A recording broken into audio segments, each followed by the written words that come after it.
नमस्कार दोस्तों। ओम नमः शिवाय। गिरिराज हिमालय की केदार नामक चोटी पर स्थित है। देश के 12 ज्योतिर्लिंग में से सर्वोच्च केदारेश्वर ज्योतिर्लिंग। मैं आज आपको केदारनाथ धाम से ही जुड़ी एक ऐसी कथा सुनाने जा रही हूँ जिसे सुनकर आप आश्चर्यचकित हो उठेंगे। जी दोस्तों, इस कथा को आप दिल थाम के सुनिए।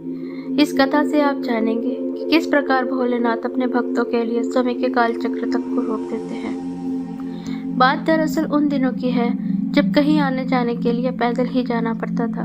जिन लोगों के पास पैसे होते थे वे तो अपने लिए बैलगाड़ी या घोड़े का प्रबंध कर लेते थे, परंतु किसी गरीब व्यक्ति के पास कहीं जाना हो तो पैदल जाने के सिवा कोई और रास्ता ना था। उस समय ही एक बहुत ही बूढ़ा गरीब किसान जो महादेव का बहुत बड़ा भक्त था, उसके मन में अनायास ही केदारनाथ जाकर महादेव के पवित्र ज्योतिर्लिंग का दर्शन करने की इच्छा उत्पन्न हुई। तो तुरंत ही उसने बिना कुछ सोचे समझे वह पैदल ही केदारनाथ धाम की ओर चल पड़ा।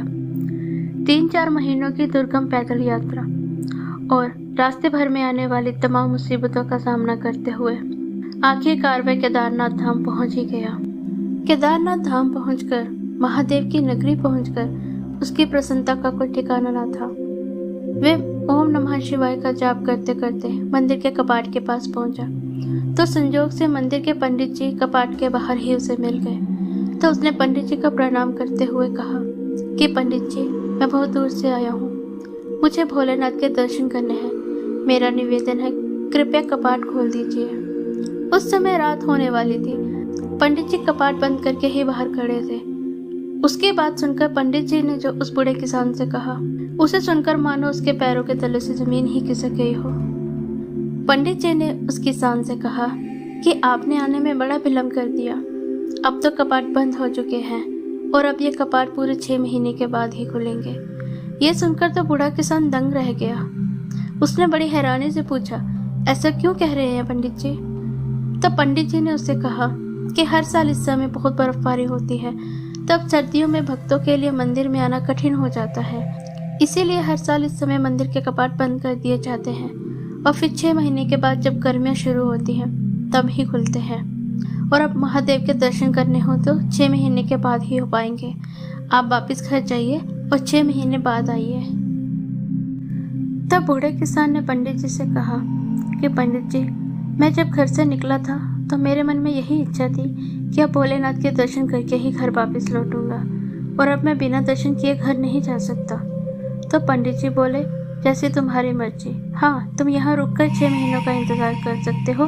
ये कहकर पंडित जी अपने घर की ओर चले गए। पंडित जी के जाने के बाद बूढ़ा किसान वहीं अकेला मंदिर के कपाट के आगे बैठ गया। एक तो ठंड और दूसरा भूख से हाल बेहाल था, ऊपर से 6 महीनों का और इंतजार। वह चिंता में था, परंतु मन में भोलेनाथ के दर्शन की आस ने उसकी हिम्मत बनाई हुई थी। वह मंदिर के बाहर बैठ गया और ओम नमः शिवाय का जाप करने लगा। कुछ समय के बाद उसने देखा कि सामने से एक अघोरी बाबा चले आ रहे हैं। उस अघोरी बाबा ने उसके पास आकर पूछा, तुम यहाँ इतनी रात गए कड़कती ठंड में अकेले क्या कर रहे हो? तो बूढ़े किसान ने उस अघोरी बाबा को सारी बात बता दी। उसकी बातें सुनकर अघोरी बाबा ने कहा, हाँ, मंदिर हर साल 6 महीनों के लिए बंद हो जाता है, तो अब ये 6 महीने के बाद ही खुलेगा। तब तक तू अकेला यहाँ नहीं रह पाएगा, ऊपर से ठंड का प्रकोप भी है, मर जाएगा तू। इसलिए तुझे वापस चले जाना चाहिए और 6 महीने के बाद मंदिर जब खुलेंगे तो तुम लौट आना और कर लेना अपने भोलेनाथ के दर्शन। तो बूढ़े किसान ने अघोरी बाबा से भी वही कहा कि वह दर्शन करके ही लौटेगा, तब तक वो यहीं बैठकर इंतजार करेगा। उसका यह निश्चय अटल है। तो हंसते हुए अघोरी बाबा ने कहा, बड़ा हठी है रे तू, जैसी तेरी इच्छा। और फिर अघोरी बाबा ने उसे कुछ फल खाने को दिए और उसके समीप अग्नि भी जगाई ताकि उसे थोड़ा ताप मिल सके। बूढ़ा किसान थका था, उसे भूख भी लगी थी, सो उसने फल खाए और अग्नि के ताप से उसे नींद भी आ गई और देखते ही देखते वह सो गया। और अगली सुबह जब वह उठा तो उसने जो भी देखा उसे देख के वह आश्चर्यचकित हो गया। उसे अपनी आंखों पर विश्वास नहीं हो रहा था, क्योंकि चारों तरफ हरियाली ही हरियाली थी। बर्फ का कोई भी नामो निशान न था और मंदिर के पास शंखनाद बज रहे थे। भक्तों की चहल पहल हर तरफ थी। तभी उसने पंडित जी को भी आते देखा तो उसने बड़ी ही हैरानी से पंडित जी से पूछा, पंडित जी, क्या आज मंदिर के कपाट खुलने वाले हैं? तो पुजारी ने कहा, हाँ, बस कुछ क्षण के बाद मंदिर के कपाट खुल जाएंगे। उस बूढ़े किसान को कुछ समझ नहीं आ रहा था। उसने फिर हैरानी से पूछा, पंडित जी, आप तो कल बोल रहे थे कि मंदिर अब 6 महीने के बाद ही खुलेगा और अब आज ही खोल रहे हो।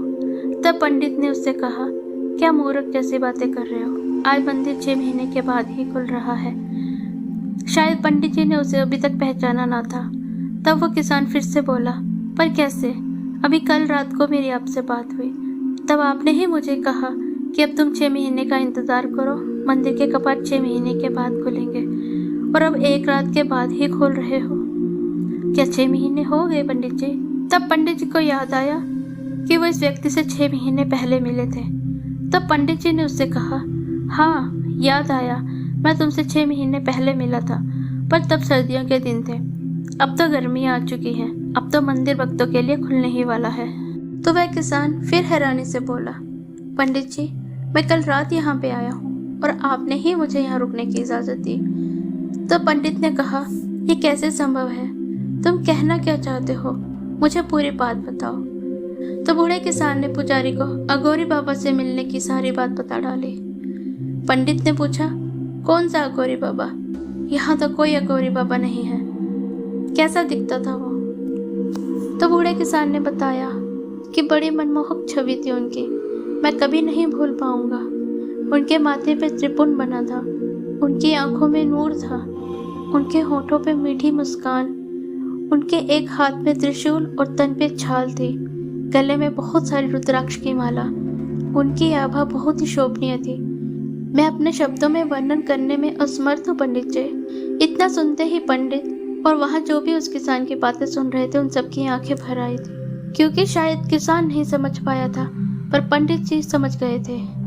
वह सब किसान के चरणों में गिर पड़े और वह रोने लगे।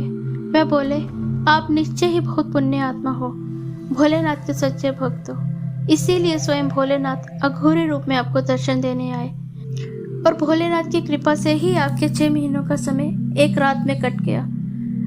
आपके लिए तो उन्होंने काल चक्र को भी बदल दिया। ये सुनकर किसान भी रो पड़ा और वह मंदिर के कपाट खुलने के बाद भोलेनाथ के चरणों में गिर पड़ा और मंदिर के चारों ओर ओम नमः शिवाय और हर हर महादेव के स्वर गूंज उठे। तो सुना आप सबने किस प्रकार भोलेनाथ ने अपने भक्त की इच्छा का मान रखते हुए कैसे उनके सारे कष्ट दूर करते हुए काल चक्र को भी बदल दिया।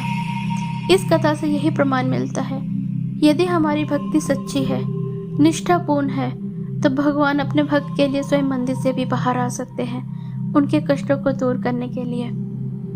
ओम नमः शिवाय।